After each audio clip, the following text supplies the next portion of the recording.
It's typical fishing weather, just not the kind you would expect over the southern atolls of the Maldives. Undaunted, the vessel Fairoadi and its fishing master Ahmed Didi make their way through the rolling waves for their daily catch of tuna. This may be a modern ship, but the technique used by its fishermen, pulling up the tuna with a simple pole and line, is as old as fishing itself. මේ දොශ්‍රීග මස්සරිකම් කුලංජේ සවබකි දිවහරාජ්‍යයේ ආමුකෝ කුරීස්තරම් ෆෙසිකින් කුරා මස්සරිකමකි දොශ්‍රීග මස්සරිකමක වෙෆා දොශ්‍රීග මස්සරිකම් කුරුමකුම් මස්සරිකමක ඉතුරු බදලෙන් නාන්නකම ලපා කුරවේති දොශ්‍රීග මස්සරිකම කුරද දෙන් දාජහාග මස්සරිකම් කුරාකම වඤ්ඤා ඒ දොහගේ කමකෂේ කම්වානි එමෙම දාජහාග මස්සරිකම් ගොග්ගෙන් රාජ්‍යයේ මස්සරිකම් දුවහක දශදානකම ලපා කුරවේති Pole and line fishing is a selective and therefore more sustainable way to catch tuna. Only fish of a certain size are caught, leaving juveniles to grow to spawning age and replenish the stock in the future. Small bait fish are thrown over the side of the boat to lure the tuna to the water surface. The fishermen use the acceleration of the fish as they race to get their prey, hook them and fling them onto the ship's flat deck. The Maldivian tuna fishery forms a sharp contrast to how most tuna is caught elsewhere. Being one of the world's most favourite fish, tuna stocks are being heavily overfished around the globe.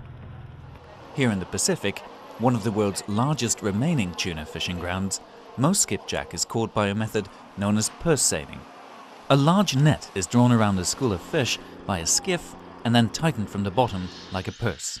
Such a net, often set on a floating fish aggregation device, catches the entire school of tuna, but also takes in all the juvenile fish and non-target species, such as sharks, that may be swimming with the tuna. The sheer volume of bycatch lifted from the region by purse seiners makes this fishing method highly unsustainable. Moreover, these industrial vessels, some of them operating illegally, come to fish Pacific waters from half a world away. By contrast, the Maldivian pole and line boats are owned by cooperatives of local fishermen who all fairly share the profits of their daily catch. Unlike most Pacific nations, the Maldives are letting its own fleet fish its waters to keep the tuna revenue within the country. Velivaru, in the North Atolls, is home to one of the country's own tuna canneries. It's a modern fish processing plant operating to the strictest regulations of health and safety. Both fishing and fish processing are vital to the Maldives economy and provide crucial local employment. There are around 500 local people working in this plant.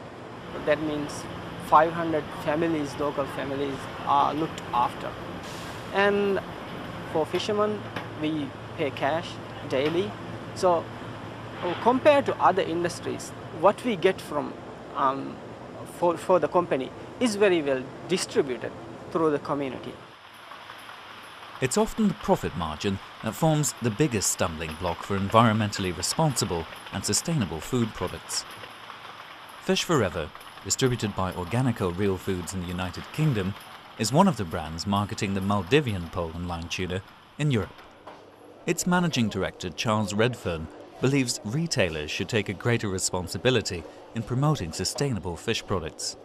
They just say this is a buying option, and that's the wrong way to go, because you're basically saying that these are lifestyle choices, that ethical decisions are lifestyle choices, and they're not. They're critical choices about how we want our products, our food to be produced. So I would like to see the retailers maybe being less neutral about this and actually working very hard to push it.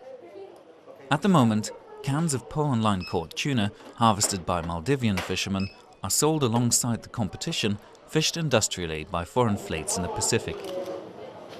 Being more labour-intensive and at higher production costs, the Maldivian tuna is having a hard time competing.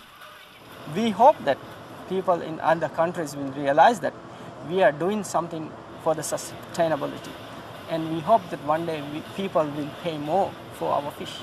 But today, the reality is we get the same price as purse seine fishing and pole and line fishing. There is no difference.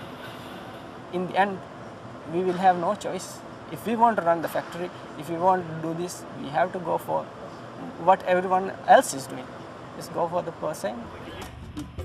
In the absence of sustainable fisheries management for the Indian Ocean, the Maldivian tuna could come under pressure in the future. For the time being, however, the tuna caught here by pole and line forms one of the most sustainable, fair and transparent seafood products available today. But these fishermen can only stay afloat if both retailers and consumers make the choices that support them and their ancient way of fishing.